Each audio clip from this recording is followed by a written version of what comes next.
I'm so proud of you, said Dad. And then he got up out of the bed. Mom and Dad had always taken turns putting me to bed. I know it was a little babyish of me to still need them to do that, but that's just how it was with us. Will you check in on Via? Mom said to Dad as she lay down next to me. He stopped by the door and turned around. What's wrong with Via? Nothing, said Mum, shrugging. At least that's what she would tell me, but first day of high school and all that. Said Dad, and then he pointed his finger at me and winked. It's always something with you kids, isn't it? He said.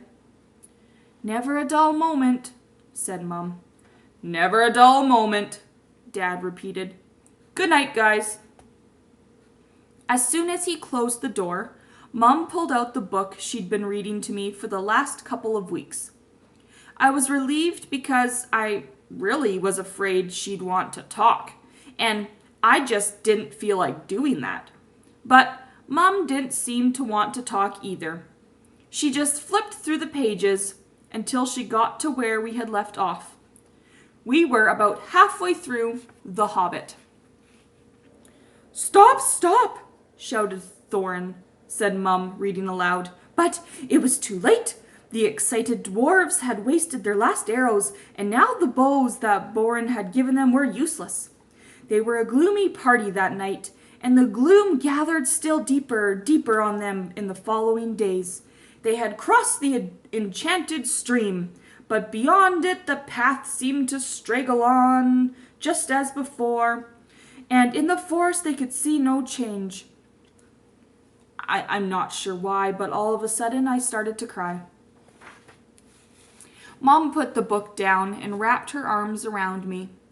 She didn't seem surprised that I was crying. It's okay, she whispered in my ear. It'll be okay. I'm sorry, I said between sniffles. Shh, she said, wiping my tears with the back of her hand. You have nothing to be sorry about. Why do I have to be so ugly, Mommy? I whispered. No, baby, you're not, said Mum. I know I am. She kissed me all over my face. She kissed my eyeballs that came down too far. She kissed my cheeks that looked punched in. She kissed my tortoise mouth. She said soft words that I know were meant to help me, but words can't change my face.